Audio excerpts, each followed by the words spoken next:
la! Your dream vacation to Hong Kong starts from rupees 74,999 only with GT Holidays, South India's #1 travel brand. ஏன் Mussolini இன்ன வரைக்கும் நினைவுபடுத்தப்படுகிறார்னா, பாசிசம் என்கிற ஒரு சித்தாந்தத்தை உருவாக்கியவரே அவர் தான். அவருக்கு முன்பாக பாசிசம் என்கிற ஒரு கோட்பாடே இந்த உலகத்தில் கிடையாது, அல்லது அந்த கோட்பாடு வேறொரு ரூபத்தில் இருந்திருக்கலாம். பாசிசம் என்கிற அந்த தத்துவத்தை உருவாக்கியவர் முசோலினி. ஆட்சிக்கு வருவதற்கு முன்பாக நீங்கள் சொன்னது போல அவர் ஒரு பத்திரிகையாளராக இருந்தார். அதற்கு முன்பாக அவர் ஒரு பிடி மாஸ்டராக இருந்தார். ஒரு பள்ளிக்கூடத்தில் உடற்கல்வி ஆசிரியராக இருந்தவர் தான் முசோலினி. பிடி மாஸ்டர் சர்வாதிகாரி, அதான் முக்கியம். ஹிட்லருக்கும் அவருக்கும் ஒரு சுவாரஸ்யமான ஒரு ஒற்றுமை உண்டு. முதலாம் உலக யுத்தத்தில் ஒரு போர் வீரர்களாக இருந்த ரெண்டு பேருமே இரண்டாம் உலக யுத்தத்தை நடத்திய ஒரு காரணகர்த்தர்களாக இருந்தாங்க. அதுதான் ஆச்சரியமான ஒரு விஷயம். பிளாக் ஷர்ட்னு ஒரு தனி ஆர்மியை அமைக்கிறார். அது சரியான தமிழ் வார்த்தை கருஞ்சேனை. இந்த கருஞ்சேனைங்கிற ஒரு அமைப்பை எதுக்கு ஏற்படுத்தினார்னா, ஆர்மியிலிருந்து ரிட்டையர்ட் ஆகி வர்றாங்க ஆபீசர்ஸ், அவங்களை வைத்து இளைஞர்களை வைத்து தனக்கான ராணுவமாக கட்டமைக்கிறார். அதாவது ஆட்சியை விட்டு விலை வர ஏற்பட்டால் இந்த ராணுவம் புரட்சி செய்யணும்.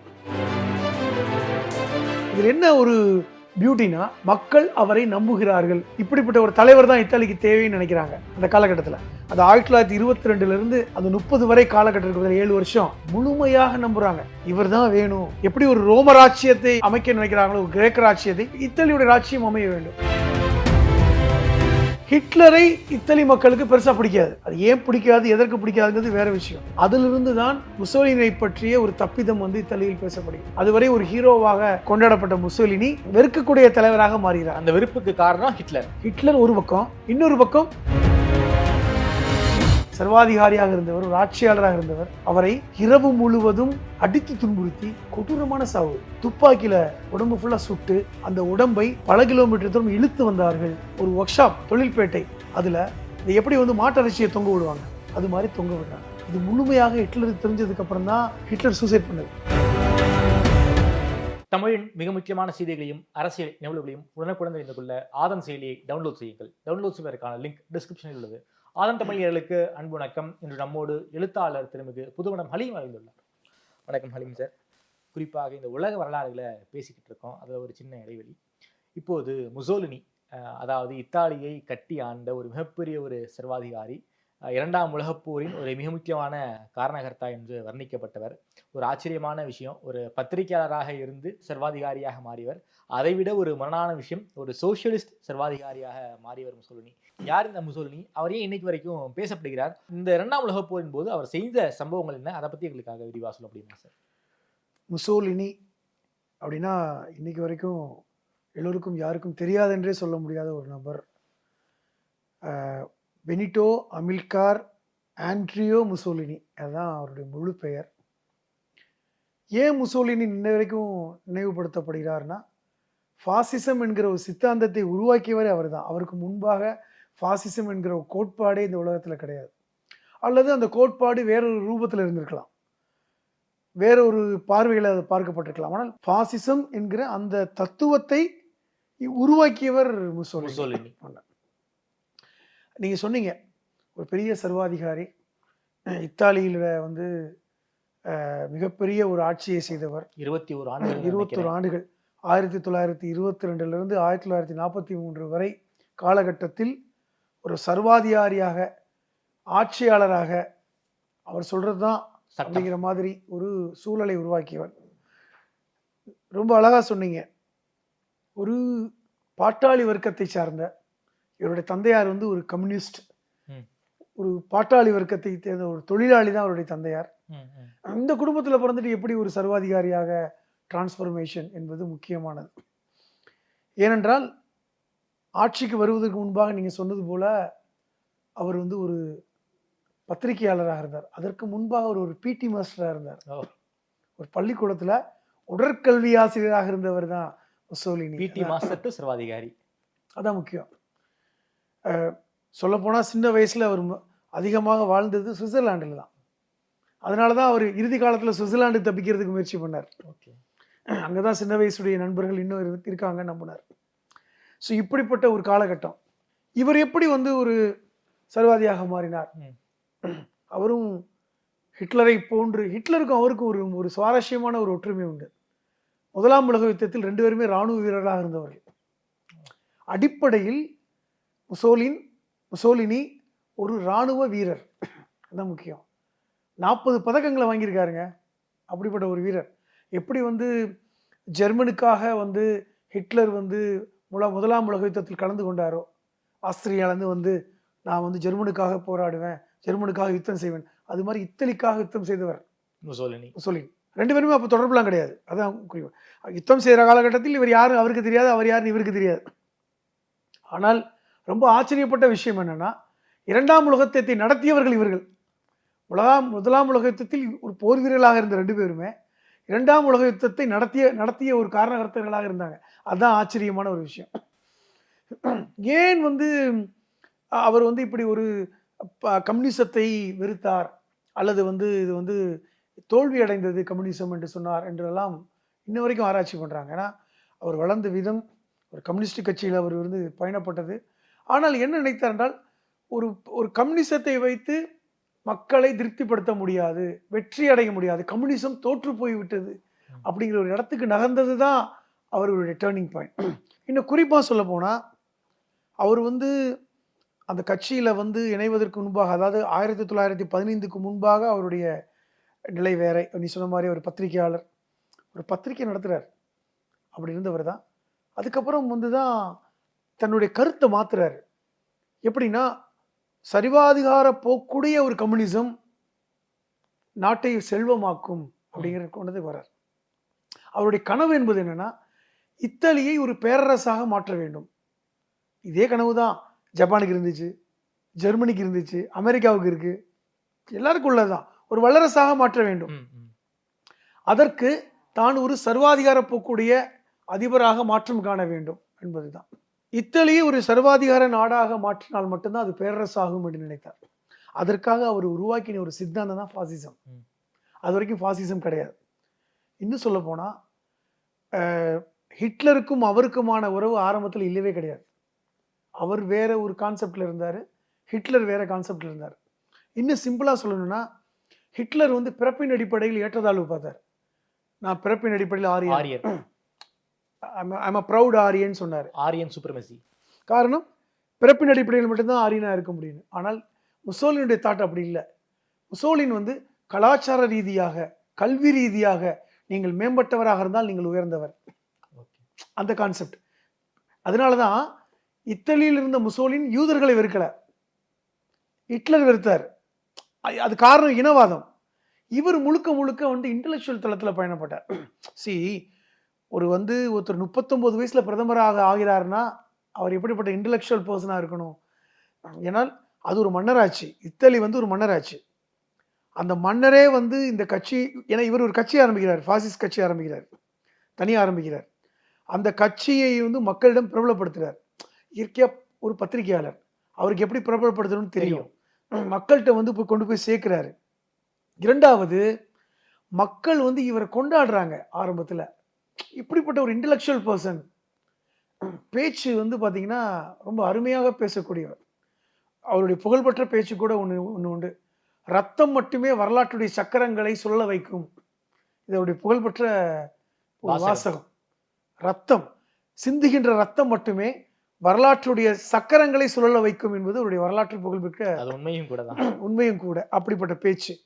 ஏன்னா அவர் ஆட்டோபயோகிராஃபி அப்பவே எழுதிட்டார், எப்படி வந்து ஹிட்லர் எழுதினாரோ அது மாதிரி. அப்ப இப்படிப்பட்ட ஒரு அறிவாளி தான். அப்போ மன்னர் இமானுவேலுக்கு என்ன தோணுதுன்னா, இப்படிப்பட்ட ஒரு இன்டெலெக்சுவல் பிரதமராக இருக்கட்டும். எப்படி வந்து ஒரு மன்னர் தான் பிரதமரை வந்து பதவி பிரமாணம் செய்து வைப்பார், அப்படித்தான் அவர் பதவிக்கு வர்றார். 1922 ஒரு இளம் பிரதமராக வர்றார். ஆனால் அடுத்த 5 வருடங்களில் தேர்தலே நடக்கல. கான்செப்டே மாத்துறார். பாசிசம் ஒரு கான்செப்டை கொண்டு வர்றார். இது தத்துவத்தின் அடிப்படையில் நீதிமன்றங்களுடைய அதிகாரம் குறைக்கப்படுகிறது, பத்திரிகையாளருடைய சுதந்திரம் குறைக்கப்படுகிறது. அப்பொழுது பார்த்தீங்கன்னா ஊடகம் என்பது நாடகத்துறை தான். நாடகம் மூலமா தான் மக்களுக்கு செய்தி பண்ண முடியும். அந்த நாடகத்துறையை முழுமையாக கைப்பற்றிக் கொள்கிறார். இவர் என்ன நினைக்கிறாரோ அதான் நாடகம். அப்ப மக்களிடம் கொண்டு போய் சேர்க்கின்ற செய்திகள் தான் விரும்பிய செய்திகளை மட்டும் கொண்டு போய் சேர்ப்பவராக. என்ன முடிவுக்கு வர்றாருன்னா, இந்த மக்களை தொடர்பு படுத்தக்கூடிய எல்லாத்தையும் நம்ம கையில வச்சுக்கணும். இதுதான் சரியான ஒரு அதிகாரம். இப்படி ஒரு அதிகாரம் தன்னிடம் குவிந்திருந்தால் மட்டும்தான் இத்தாலியை ஒரு பெரிய சர்வாதிகார நாடாக உருவாக்க முடியும் அப்படி இடத்துக்கு வர்றார். இரண்டாவது அதன் அடிப்படையில் தான் அவர் வந்து பார்த்தீங்கன்னா லிபியாவை பிடிக்கிறார், கைப்பற்றார். அபிசீனியாங்கிற நாடை பிடிக்கிறார். இந்த வட ஆப்பிரிக்க நாடுகளை கைப்பற்றி ஒரு பேரரசாக உருவாக்க வேண்டும் என்பது இவருடைய திட்டம். அது நடந்து கொண்டே இருக்குது. இப்போ நமக்கு தெரியும், முதலாம் உலக யுத்தம் அந்த 1997 அந்த காலத்துக்கு அப்புறம் நடந்தது. இரண்டாம் உலக யுத்தம் 1939 45. இவங்க எப்போ ஆட்சிக்கு வர்றாங்க? 22 வந்துடுறாங்க பிரதமராக. ஆனால் கொஞ்சம் கொஞ்சமாக இத்தாலியுடைய ஒரு பாசிஸ்ட சர்வாதிகாரியாக தன்னை மாற்றுவதற்கான வேலை தான் ஆரம்பத்தில் செய்கிறார். அந்த காலகட்டத்தில் ஹிட்லர் வந்து ஜெர்மன்ல வந்து செய்யற வேலை வேற. பக்கத்து நாடா இருந்தா கூட அவருக்கு இவருக்கு இடையில பெரிய உறவுலாம் இல்லை. ஒரு உறவும் இல்லை சொல்ல போனா, உறவே கிடையாது. ஆனால் அந்த இத்தாலியை பெரிய பேரரசாக ஆக்க வேண்டும். அதுக்கு தான் அவர் என்ன செஞ்சார்னா பல்வேறு திட்டங்கள். பிளாக் ஷர்ட்னு ஒரு தனி ஆர்மியை அமைக்கிறார். பிளாக் ஷர்ட், கருஞ்சேனை, அது சரியான தமிழ் வார்த்தை கருஞ்சேனை, செஞ்சேனைன்னு சொல்லுவாங்கல்ல, அது மாதிரி கருஞ்சேனை. இந்த கருஞ்சேனைங்கிற ஒரு அமைப்பு எதுக்கு ஏற்படுத்துறாருன்னா, இந்த ஆர்மியிலேருந்து ரிட்டையர்ட் ஆகி வர்றாங்க ஆஃபீஸர்ஸ், அவங்களை வைத்து இளைஞர்களை வைத்து தனக்கான இராணுவமாக கட்டமைக்கிறார். நம்ம சொல்றதுன்னா, அதாவது ஆட்சியை விட்டு விலை வர ஏற்பட்டால் இந்த இராணுவம் புரட்சி செய்யணும். கருஞ்சேனை அதுக்கு என்ன ஒரு விஷயமா சொல்றாருன்னா, இத்தாலியுடைய தேசத்தந்தை என்று சொல்லக்கூடியவர் கரிபால்டி. வரலாற்றை படிச்சிருப்போம்.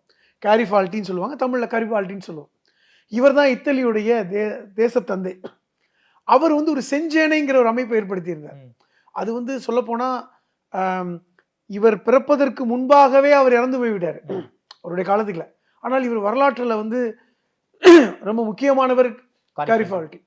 அந்த கரிபால்டியுடைய தத்துவம் இவர் ரொம்ப ஈர்த்திருக்கு ஆரம்ப காலகட்டத்தில். ஒரு பத்திரிகையாளராக இருக்கும்போது அவர் கருப்பு சட்டை தான் அணிவர். கரிபால்டி தான் எப்பொழுதுமே கருப்பு சட்டை அணிபவர். ஒவ்வொரு இடத்துலையும் கருப்பு எப்படி மாறுதுன்னு பாருங்க. அப்போ அவர் வந்து கருப்பு சட்டை அணியக்கூடிய ஒரு நபர். அது ஒரு ஈர்ப்பாய் கருஞ்சேனை, கரிபால்டி பேர்ல கருஞ்சேனைன்னு ஆரம்பிக்கிறார். இதை வைத்து ஒரு விஷயங்களை செய்கிறார். நீதித்துறையோட பவரை பூரா குறைகிறார். நீதித்துறைக்கு இவ்வளவுதான் பவர். இன்னும் சொல்ல போனா நீதியை இறுதியாக அந்த அதிபர் மாற்ற முடியுங்கிற சட்டத்தை கொண்டு வர ஒரு நீதிமன்றம், உச்ச நீதிமன்றம் ஒரு தீர்ப்பு கொடுக்குது. அதை மாற்ற முடியாது, இந்தியாவில் மாற்ற முடியாது. ஆனால் அந்த தீர்ப்பை அதிபர் நினைத்தால் மாற்றலாம். அப்ப அதே மாதிரி நீதிமன்றத்தில் தலையிட முடியும். ஜுடிஷியரியில் தலையிட முடியும். சீஃப் ஜுடிஷியரி இவர் தான் அப்படிங்கிற. இன்னும் சொல்ல போனா இந்த நேஷனல் பாசிஸ்ட் பார்ட்டி அப்படிங்கிற ஒரு பார்ட்டி தான் முழுமையாக ஆட்சிக்கு வருது. இப்ப இதுக்கிடையில இந்த இமானுவேல் இருக்கார்ல, இமானுவேல் 3, அவர் தான் மன்னர். அவருடைய அதிகாரத்தை குறைக்கிறார். பதவி பிரமாணம் செஞ்சு வச்ச மன்னருடைய அதிகாரத்தை குறைக்கிறார். ஜனாதிபதி அதிகாரத்தை குறைக்கிற மாதிரி மன்னருடைய அதிகாரத்தை குறைக்கிறார். அப்ப முழுமையான அதிகாரம் இவருக்கு வருது. அதிகாரம் ஒரு இடத்துல குவிக்கப்பட்டுச்சு. தேர்தல் நடக்கல, தேர்தல் ஒப்புக்கு தான் நடக்குது.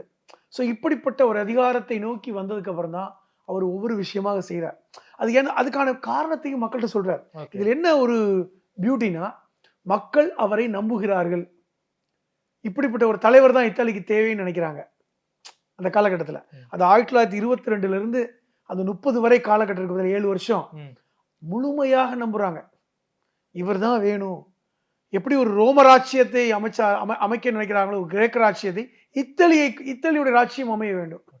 அதற்கு வந்து முசோலினி தான் சரியான நபர் அப்படின்னு மக்கள் முழுமையாக ஆதரிக்கிறாங்க. அவர் தேர்தல் நின்றாருன்னா முழுமையான வாக்குகள் விழுகுது. அது வந்து ஒரு நடத்தினாலும் எப்படி நடத்துறாங்களோ, ஆனால் வாக்குகள் விழுகிறது. அவர் தான் ஆட்சியாளராக தொடர்கிறார். பிற்காலத்துல அவர் 2ஆம் உலக போர்ல எப்படி கான்ட்ரிபியூட் பண்றாரு, 2ஆம் உலக போர் முடிவின் போது முசோலினிக்கு எதிராக இத்தாலி மக்களே திரும்புறாங்க. இந்த டிரான்ஸ்ஃபர்மேஷன் எப்படி நடந்துச்சு சார்? 2ஆம் உலக யுத்தம் 1939 தான் ஸ்டார்ட் ஆகுதாமா. ஆனால் அப்பொழுது இத்தாலி கலந்து கொள்ளவில்லை. இத்தாலி வந்து கலந்து கொள்ள, ஜெர்மனி தான் 2ஆம் உலக யுத்தத்தை முன்னெடுக்கிறாங்க.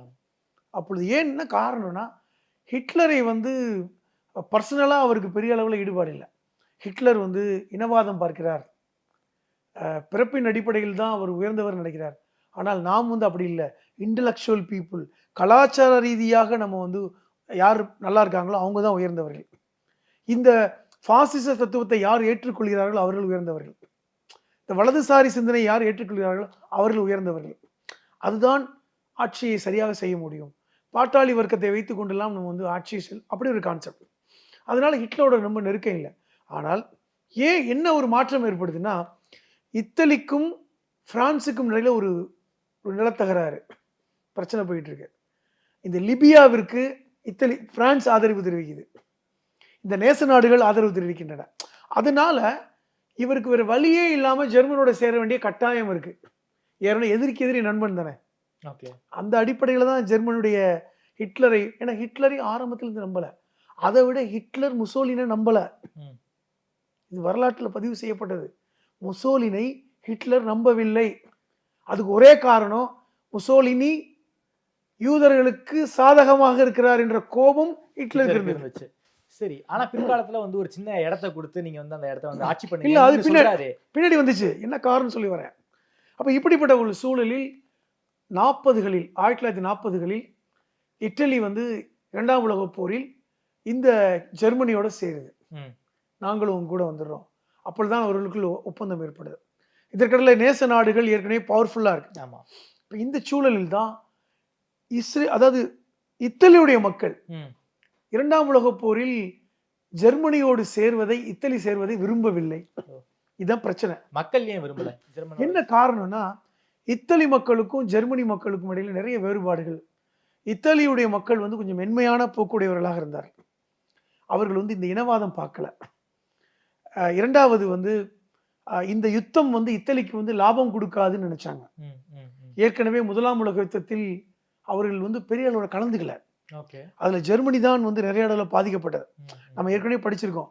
1ஆம் உலக யுத்தம் நடக்கும் பொழுது அப்போது நடந்த பீஸ் அக்ரிமெண்ட், அதுல வந்து ஜெர்மனிக்கு எவ்வளவு பாதகம் வந்ததுன்னு பார்த்தோம். பிரான்சில் நடந்த அந்த அமைதி ஒப்பந்தம், அதெல்லாம் வந்து இத்தாலியில் பேசப்பட்டது. எப்படி நம்ம ஏன் போட்டு பிரச்சனை பண்ணணும், நமக்கு என்ன இருக்கு. அப்பொழுதுதான் இந்த நேசப்படைகள் வந்து லிபியாவையும் அபிசீனியாவையும் கைப்பற்றுகிறார்கள். அதனால இத்தாலி என்ன செய்து எதிர்க்க வேண்டிய சூழல். அப்பொழுது இத்தாலி படைகள் தோற்க போகும்போது ஜெர்மனியுடைய உதவி தேவைப்பட்டு அது காப்பாற்றப்படுது. இப்படிதான் சேர்றாங்க. ஹிட்லரை இத்தாலி மக்களுக்கு பெருசா பிடிக்காது. அது ஏன் பிடிக்காது, எதற்கு பிடிக்காதுங்கிறது வேற விஷயம். ஹிட்லரை பிடிக்காது. அவன் வந்து நம்ம சரியில்லை. அதிலிருந்து தான் முசோலினை பற்றிய ஒரு தப்பிதம் வந்து இத்தாலியில் பேசப்படுகிறது. அதுவரை ஒரு ஹீரோவாக கொண்டாடப்பட்ட முசோலினி ஒரு மக்களுடைய வெறுக்கக்கூடிய தலைவராக மாறுகிறார். அந்த வெறுப்புக்கு காரணம் ஹிட்லர் ஒரு பக்கம், இன்னொரு பக்கம் அதிகாரத்தை குவிப்பது. நீதிமன்றத்துடைய அதிகாரத்தை எடுத்தது, பத்திரிகை சுதந்திரம், பத்திரிகையாளர் எழுதுனா அவனை பிடிச்சி அரெஸ்ட் பண்ணி உள்ள போடுறது. அந்த காலகட்டத்தில் வந்து நாடகங்கள், வெளிப்படையான நாடகங்கள், அரசுக்கு எதிராக வந்த நாடகங்கள் யார் போட்டாலும் உள்ள கைது பண்ணி அவங்கள தூக்கிலிடுவது. அப்போ அடக்குமுறை. இது வந்து பொதுவாக வந்து இத்தாலி மக்கள் விரும்பவில்லை. பாட்டாளி மக்கள் வருது, அவங்க கம்யூனிஸ்ட் சித்தாந்தம் இருந்தது, ஆனால் அதை விரும்பவில்லை. அப்போ ஒரு எதிரான ஒரு சூழல். இதற்கிடையில அந்த அரசர் இமானுவேலுடைய அந்த அதிகாரம் குறைக்கப்பட்டது. இந்த காலகட்டத்தினால மக்கள் வெறுப்படைஞ்சாங்க, மன்னரையே குறைச்சிட்டாங்கன்னு. இது ஒரு புரட்சியாக வெடிக்க ஆரம்பிக்குது.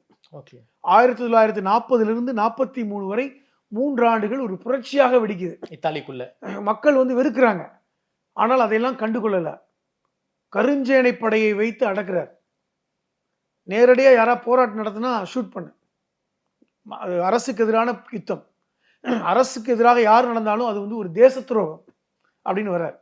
இந்த காலகட்டத்தில் தான் எப்படி கருஞ்சேனை உருவாச்சோ அது மாதிரி பார்டிசன்ஸ் ஒரு குரூப் உருவாது. இந்த பார்டிசன்ஸ் யாருன்னா, இவர்களுமே இராணுவத்திலிருந்து வெளியே வந்தவர்கள், இளைஞர்கள். ஒரு இராணுவ உடை அணிந்த அதிகாரம், அதாவது அரசற்ற ஒரு குழு உருவாகுது. பார்டிசன்ஸ் யாருன்னா, இவர்கள் கம்யூனிசத்தில் ஈடுபாடு கொண்டவர்கள், இடதுசாரிகள். இவர்கள்லாம் அரசுக்கு எதிராக என்ன செய்யறாங்க, ஒரு யுத்த குழு மாதிரி உருவாகிறாங்க. போராட்ட குழு, நேதாஜியுடைய படை மாதிரி, இந்திய விடுதலை படை மாதிரி. இந்த நாட்டை முசோலினிடமிருந்து எடுக்க வேண்டும், மீட்க வேண்டும் என்ப ஒரு படை. அதுக்கு பேர் பார்டிசன்ஸ். ஆமா. இந்த படை உருவாய் என்ன செய்யுது, கொஞ்சம் கொஞ்சமா நாடு முழுவதும் வளருது. 40ல் கலவரம் பண்றாங்க, அரசுக்கு எதிரான போய் பண்றாங்க. ஏற்கனவே அரசு முழுவதும் முசோலினி கையில் இருக்கு, யுத்தம் நடந்துகிட்டு இருக்கு, இத்தாலி படை தோற்குது, பல்வேறு சூழல். இந்த 1943 இத்தாலி படை தோற்று மக்கள் புரட்சி வெடித்து மீண்டும் மன்னருக்கு பவர் கிடைக்குது. ஒட்டுமொத்த இத்தாலியுமே அரசுக்கு முசோலினிக்கு எதிராக திரும்புது. ஹிட்லருக்கு அது மாதிரி திரும்பல, புரிந்து கொள்ளுங்க. முசோலினிக்கு எதிராக திரும்புது. காரணம், ஹிட்லர் வந்து ஒரு ஒரு ஒரு இராணுவ அதிகாரியாக இருந்தார். முசோலினி வந்து கட்சியிலிருந்து வந்தவர், சர்வாதிகார போக்கை கொண்ட ஒரு அதிபராக தான் அவர் வந்தார். அவர் வந்து இராணுவ வீரராக காமிச்சிக்கல. ஆனால் மக்கள் வந்து கொந்தளிக்கிறாங்க. ஜெர்மனியை விட இத்தாலி மக்கள் ரொம்ப வேகமாக கொந்தளிக்கிறாங்க. அப்போ 1943 இந்த இமானுவேல் என்பவர் மன்னர் வந்து முழு அதிகாரத்தை கைப்பற்றார். காரணம், மக்கள் சப்போர்ட் பண்றாங்க. இந்த ஃபார்டிசன்ஸ்ங்கிற இந்த குழு என்ன செய்யுது, கருஞ்சட்டைகளை விட வீரியமான ஒரு குழுவாக மாறிடுறாங்க. அதனால என்ன ஆச்சுன்னா, முசோலினி தலைமறைவு வாழ்க்கை வாழ வேண்டிய சூழல் ஏற்படுது. ஒரு அதிபர் வந்து தலைமறைவு வாழ்க்கை வாழ்றாரு, நாட்டை விட்டு வெளியே போற சூழ்நிலை ஏற்படுது. அவர் ஹிட்லருடைய தயவை எதிர்பார்க்கிறார், ஜெர்மன்ல போய் தஞ்சம் அடைகிறாருங்க. ஹிட்லர் அப்பதான் செய்யறார், ஆஹா நம்ம நண்பனாக இருந்த ஒருத்தன் இப்படி மக்களால் விரட்டப்படுறானே என்று நினைத்து, பக்கத்தில் இருக்கின்ற நம்முடைய பகுதி, இத்தாலிக்கும் ஜெர்மனிக்கும் இடையில ஒரு பகுதி இருக்கு, அந்த பகுதிக்கு பேரு சாவோ. சாவோ குடியரசுன்னு ஒரு குடியரசை ஏற்படுத்துறார். சின்ன நாடு, முசோலினிக்காக ஹிட்லரால் உருவாக்கப்பட்ட ஒரு நாடு தான் சாவோ குடியரசு. இன்னைக்கு அது ஜெர்மனோட சேர்ந்திருக்கு. அந்த குடியரசுக்கு அதிபராக ஹிட்லர் வந்து என்ன செய்யறாரு, முசோலினிக்கு பட்டம் கட்டுறாருங்க. இது 1943. ஏனால் இத்தாலி வந்து தனி நாடாக அந்த மன்னருடைய ஆட்சிக்கு முழுமையா போயிடுச்சு, மன்னர்கிட்ட அதிகாரம் போயிடுச்சு, உள்ள போக முடியாது, அதிகாரம் இல்லாம முசோலினி இருக்காரு. அதற்காக சாவோ குடியரசை உருவாக்குறாரு ஹிட்லர். சாவோ குடியரசை உருவாக்குறாரு. அந்த குடியரசு கிட்டத்தட்ட மிலன்கிற நகரத்துக்கு பக்கம் தான் இருக்கு. மிலன்கிறது இந்த ஜெர்மனிக்கும் இந்த சாவோ குடியரசுக்கும் பக்கத்தில் இருக்கிற ஒரு சிட்டி. அந்த ஏரியால இவர் வந்து ஒரு தனி, அதாவது சாவோ குடியரசுடைய அதிபராக 1943 அப்புறம் 2 வருஷம் இருக்காரு. புரிஞ்சுக்கங்க, 45 வரைக்கும். இப்ப இப்படி நீங்க கேட்ட கேள்விக்கு தான். அப்ப ஹிட்லர் வந்து ஒரு தனி குடியரசை உருவாக்கி நண்பனுக்காக கொடுக்கிறார். அவன் வந்து பாவம் இப்படி வந்து மக்களால் விரட்டி அடிக்கப்பட்டுட்டான், அப்ப அதிபராக இருக்க வேண்டும் என்று உருவாக்கி இந்த கருஞ்சட்டை படைகளை வந்து அங்க வைத்து இவரும் இராணுவத்தை கொண்டு போய் நிப்பாட்டி பாதுகாக்கிறாங்க. ஆனால் இத்தாலியில் புரட்சி வெடிச்சுக்கிட்டே இருக்கு. என்ன புரட்சி வெடிக்குதுன்னா, முசோலினை கொல்லாமல் விடமாட்டோம். அந்த அளவுக்கு இத்தாலி இப்படி பண்ணிட்டான், விடமாட்டோம், கொல்லணும். இத்தாலி சீரழிந்ததுக்கு காரணம் முசோலினி. 21 வருஷம் நாங்க ஃபர்ஸ்ட் ஆரம்பத்தில் நம்பினோம். ஆனால் முசோலினி இவ்வளவு ஒரு சர்வாதிகாரியாக நம்முடைய வளங்களை வந்து இப்படி சுரண்டி, இரண்டாவது அதிகாரத்தை வந்து எடுத்துக்கொண்டு இப்படி எங்களை நட்டாட்டில் விட்டுட்டாரு, அவனை கொல்வோம் என்று பாசிஸ்டுகள், அவர்கள் யாரெல்லாம் அவங்கள அப்புறம் கொள்றாங்க. இந்த படை இருக்கு, நான் சொன்னேன்ல, பார்டிசன்ஸ் இருக்காங்கல்ல, இந்த பார்டிசன்ஸ் ஃபுல்லா தேடி அலைகிறாங்க முசோலினியை தேடி. யார் முதல்ல கொள்வது? இதற்கிடையில முசோலினியுடைய பிரதமர் பதவியை நீக்குறாங்க. யாரு? மன்னர் இமானுவேல். நீக்கிட்டு வேற ஆள போட்டார். இப்ப பதவி கிடையாது, இவர் தான் இப்பதான் இந்த சாலோ குடியரசுக்கு தலைவர் ஆயிட்டாரு. இப்ப இத்தாலியுடைய அதிபர் கிடையாது, ஓடி ஒளிஞ்சிட்டார். தேடுறாங்க, தன்னை கொன்றுவாங்கன்னு தெரிஞ்சு என்ன செய்யறாரு, 1945 ஏப்ரல் மாசம் 27ஆம் தேதி அந்த இரவு ஒரு இத்தாலியுடைய ராணுவ வீரனோட உடை உணைந்து கொண்டு தப்பிக்கலான்னு பாக்குறாரு. அவருடைய நிலைமையை பாருங்க. அவருடைய சூஸ் பண்ண நாடு தான் சுவிட்சர்லாந்து. ஏன் சுவிட்சர்லாந்து சூஸ் பண்ணாரு? சின்ன வயசுல அங்கதான் வளர்ந்தார். ஸோ அந்த ஏரியாவுக்கு போயிடுவோம். ஏனென்றால் சுவிட்சர்லாண்டுடைய மன்னர் வந்து நீங்க வந்துருங்க, நான் அடைக்கலம் தரேன்னு கேட்கிறார். தப்பிச்சு போக வேண்டிய நிலைமை. அப்ப ஒரு ஆறு ஓடுது, இத்தாலிக்கும் சுவிட்சர்லாண்டை தாண்டுற ஒரு பகுதிக்கும் இடையில ஒரு கோமேரின்னு ஒரு ஆறு, பெரிய ரிவர். அதுல மட்டும் ஏறி தாண்டிட்டோம் அப்படின்னா சுவிட்சர்லாந்துக்கு போயிடலாம். இதை வந்து இந்த பார்ட்டிசன்ஸ் ஸ்மெல் பண்ணிட்டாங்க, பிடிச்சிட்டாங்க. இவரையும் இவருடைய மனைவி கிளாரா பெட்டாச்சி அப்படிங்கிற ஒரு 3வது மனைவி பிடிச்சு கொண்டு வந்துட்டாங்க. எப்போ? ஏப்ரல் 27, 1945. அப்பொழுதும் 2ஆம் உலக யுத்தம் நடந்து கொண்டிருக்கிறது. உலக யுத்தம் வந்து நேச நாடுகளுக்கு வெற்றியை கொடுத்து கொண்ட சூழல்ல ஜப்பான் மட்டும்தான் களத்தில் நிற்குது. அப்பொழுதுதான் அமெரிக்கா அந்த நாகசாய், ஹீரோஷிமா நாகசாயில இன்னும் குண்டு போடல, அதெல்லாம் அதுக்கு முன்னாடி. அப்போ 2ஆம் உலக யுத்தம் முடியல. அப்ப இந்த காலகட்டத்தில் இவங்களை பிடிச்சிட்டு வந்துட்டாங்க. பிடித்து கொண்டு வந்து துப்பாக்கினால் ஒரு நைட்டு ஃபுல்லா சித்திரவதை பண்ணி சித்திரவதை பண்ணி, ஒரு சர்வாதிகாரியாக இருந்தவர், ஒரு ஆட்சியாளராக இருந்தவர், அவரை இரவு முழுவதும் அடித்து துன்புறுத்தி கொடூரமான சாவு. துப்பாக்கியில உடம்பு ஃபுல்லா சுட்டு அந்த உடம்பை பல கிலோமீட்டர் தூரம் இழுத்து வந்தார்கள். இழுத்து வந்து இந்த மிலன் நகரம்னு ஒரு நகரம் பக்கத்துல இருக்குல்ல, அந்த நகரத்துல ஒரு ஒர்க் ஷாப், தொழில்பேட்டை, அதுல இந்த எப்படி வந்து மாட்டரிசியை தொங்க விடுவாங்க அது மாதிரி தொங்க விடுறாங்க. கொடூரமான சாவு. இது முழுமையாக ஹிட்லருக்கு தெரிஞ்சதுக்கு அப்புறம் தான் ஹிட்லர் சூசைட் பண்ணது. ஏன்னா இப்படி கொடூரமான ஒரு சாவு. முசோலினிக்கு இந்த நிலைமை அப்படின்னா நமக்கு முசோலினிக்கு இந்த நிலைமைனா நமக்கு என்னன்னு சொல்லிட்டு அந்த 2 நாள்ல சூசைட் பண்ணது தான். அவ்வளவு கொடூரமான சாவு. மக்கள் இவ்வளவு கொந்தளிப்பார்களா, சர்வாதிகார ஆட்சியை பார்த்து மக்கள் வந்து இப்படி கோவப்படுவார்களா என்ற அச்சம் ஹிட்லருக்கு ஏற்பட்டது. ஆமா, இப்படி இவங்கிட்ட எல்லாம் மாட்டி நம்மள இதே மாதிரி கொண்டுருவானுங்க, நம்ம யாரு கண்ணிலையும் பட வேணாம், நான் விஷத்தை குடிச்சிடுறேன், என்னை வந்து நீ வந்து எரிச்சிருன்னு சொல்லி உதவியாளர்கிட்ட சொல்லி தான் செத்து போனார். ஆனால் இவர்கள் மாற்றுறாங்க. இன்னொன்னு சொல்ல போனா இந்த அக்லிஸ்டாரஸ்னு ஒருத்தர் இருந்தான். அக்லிஸ்டாரஸ் இவன் யாருன்னா இந்த முசோலினுடைய வலதுகரம், நம்பர் 2. அவனை இழுத்துட்டு வராங்க, அவனையும் பிடிச்சு, இவன் தானா முசோலின் பாருன்னு, இவன் தான் என்னுடைய கடவுள் அப்படின்னு அக்லிஸ்டாரஸ் சொல்றான். இந்த ஸ்டேட்மெண்ட் அப்படியே இருக்கு. Yes, he is my god, இந்தா அவங்க கூடவே சேர்ந்து போன்னு சொல்றாங்க, சுட்டு தொங்க விடுறாங்க. இது எல்லாம் வரலாற்றில் பதிவு செய்யப்பட்டது. இது ஈஸியான விஷயம் இல்லை. மக்களுடைய கொந்தளிப்பு ஒரு சர்வாதிகாரியை எப்படி கொண்டு போய் நிறுத்திச்சு அப்படிங்கிறதுக்கு முசோலினி மிகப்பெரிய ஒரு எக்ஸாம்பிள். அவர் கொல்லப்பட்டு, அவர் ஏன் கொல்லப்பட்டார், யாருடைய உத்தரவுல கொல்லப்பட்டாருங்கிறது பெரிய சர்ச்சை ஓடிச்சு. முசோலினி கொல்வதற்கு யார் உத்தரவு கொடுத்தாங்கன்னு ஒரு சர்ச்சை. யாருமே பொறுப்பேற்றுக்கல, நான் சொல்லல நீ சொல்லலன்னு. அங்க பிரதமராக இருந்த, இத்தாலியுடைய பிரதமராக இருந்த வந்து இவானோ பொழுதி அப்படின்னு ஒருத்தர், அவர் நான் அது உத்தரவே கொடுக்கலன்னாரு. மன்னர் உத்தரவு கொடுக்கல, யார் கொடுத்தாங்க அப்படின்னு கடைசியில கண்டுபிடிச்சா பல்மிரோன்னு ஒரு டெபுட்டி பிரைம் மினிஸ்டர், நான் தான் உத்தரவு கொடுத்தேன்னு சொன்னார். அதுவே ஒரு பெரிய சர்ச்சை. மொத்தத்தில் யார் உத்தரவு கொடுத்தாங்க இந்த முசோலினை கொல்றதுக்கு கடைசி வரைக்கும் இன்னைக்கு வரைக்கும் தெரியல. ஓகே, அந்த அளவுக்கு மக்களின் வெறுப்பை முசோலின் சம்பாதிச்சிருக்காரு. முசோலின் சம்பாதிச்சதுன்னா கடுமையா கோவப்பட்டாங்க. 21 வருஷத்துல இப்படி ஒரு ஆட்சி பண்ணிட்டாரு, இத்தாலியோட இது இப்படி போயிடுச்சுன்னு சொல்லிட்டு துப்பாக்கியால சுட்டு கொண்டுட்டாங்க. அதையும் தாண்டி ஏன் தூக்குல போடணும், அவ்வளவு கோவங்க. நான் இரவு முழுவதும் சித்திரவதை பண்ணாங்க, அடித்து சாகல, கொடுமையான சாவுங்க. உலக அளவில் ஒரு சர்வாதிகாரி இவ்வளவு கொடுமையாக கொடூரப்படுத்தப்பட்டு சாவடிக்கப்பட்டது வரலாற்றிலே கிடையாது. ஹிட்லர் விஷம் கொடுத்து செத்தாரு, இடியமின் சுட்டு கொண்டாங்க, அதெல்லாம் பல்வேறு இதுவீங்க.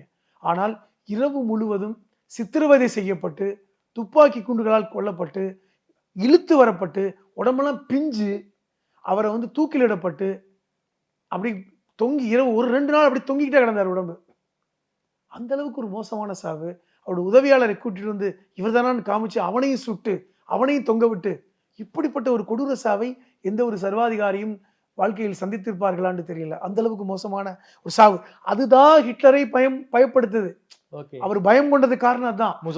ஏனால் அவர் செத்திருக்காரு, சுட்டு கொண்டுட்டாங்க, அவர் இழுத்துட்டு வர்றாங்க, தூக்கில் அந்த 2 நாள் வந்து அவருடைய செய்திகள் போயிருக்கும்ல. இப்படி இந்த செய்தி ஜெர்மனிலையும் ஒரு பெரிய பிரளயத்தை ஏற்படுத்திக்கிட்டே இருக்கு. எங்க தன்னை இது மாதிரி பண்ணிடுவாங்கிற பயத்துலதான் என்னுடைய உடல் எதிரிகளிடம் கிடைக்கக்கூடாதுன்னு எழுதுறாரு. நானே செத்துடுறேன், என்னுடைய உடல் எந்த எதிரிட்டும் போயிடக்கூடாது அப்படிங்கிற முடிவெடுத்துத்தான் ஹிட்லர் வந்து விஷம் குடிக்கிறார். ஹிட்லருடைய உடல் கிடைச்சிருச்சு, கிடைக்காம ரொம்ப நாள் தேடினாங்க. அது எரிக்கப்பட்டது, அது அவருடைய உதவியாளரால் எரிக்கப்பட்டது. முழுமையா கிடைக்கலையே, ஹிட்லருடைய உடல் முழுமையா கிடைக்கல. அவருடைய மனைவியை கூட 2 நாளைக்கு முன்னாடி திருமணம் பண்றாரு. அப்ப எவ்வளவு 2 நாள்ல இறந்து போயிடுவோன்னு தெரிஞ்சு இவர் இறந்த அன்னைக்கே தான் முடிவை எடுத்து திருமணம் செய்து ஒரு ஒரு விதமான பதட்டத்தில் ஒரு சர்வாதிகாரிகள் வாழ்ந்திருக்கிறார்கள் என்கிற செய்தி தான் முக்கியமானது. எவ்வளவு பெரிய சர்வாதிகாரிகள் அந்த சாவை எதிர்நோக்குன்ற விஷயத்துல ஒரு கடுமையான சாவை எதிர்கொண்டார்கள் என்பதுதான் செய்தி, முக்கியமான செய்தி. சர்வாதிகாரியுடைய முடிவு இப்படிதான் இருக்குங்கிறதுக்கான எக்ஸாம்பிள் தான் ஹிட்லரும் முசோலினியுமா? ஆமா, நிச்சயமா. இது இன்னைக்கு வரைக்கும் அந்த எக்ஸாம்பிள் தான். எத்தனை சர்வாதிகாரிகள் இனி வருங்காலத்தில் வந்தாலுமே முசோலினி ஹிட்லருடைய வாழ்க்கை என்பது அவர்களுக்கு மிகப்பெரிய பாடமாகத்தான் இருக்கும். அது வரலாற்றில் ரொம்ப ஆழமாக பதிவு செய்யப்பட்டிருக்கிறது என்பதுதான் உண்மை. குறிப்பாக இத்தாலியை 21 ஆண்டுகள் ஆண்ட முசோலின் எப்படி வந்து ஒரு வீழ்ச்சியை சந்திச்சாரு, மக்களுக்கு கோபத்துக்கு ஆளாகி அவருடைய முடிவு எவ்வளவு கோரமா இருந்ததுங்கிற வரலாறை ரொம்ப விரிவா சொல்லியிருக்கீங்க. நேர்ல இருந்து நேரம் கொடுத்து பேசியமைக்கு நன்றி. நன்றி.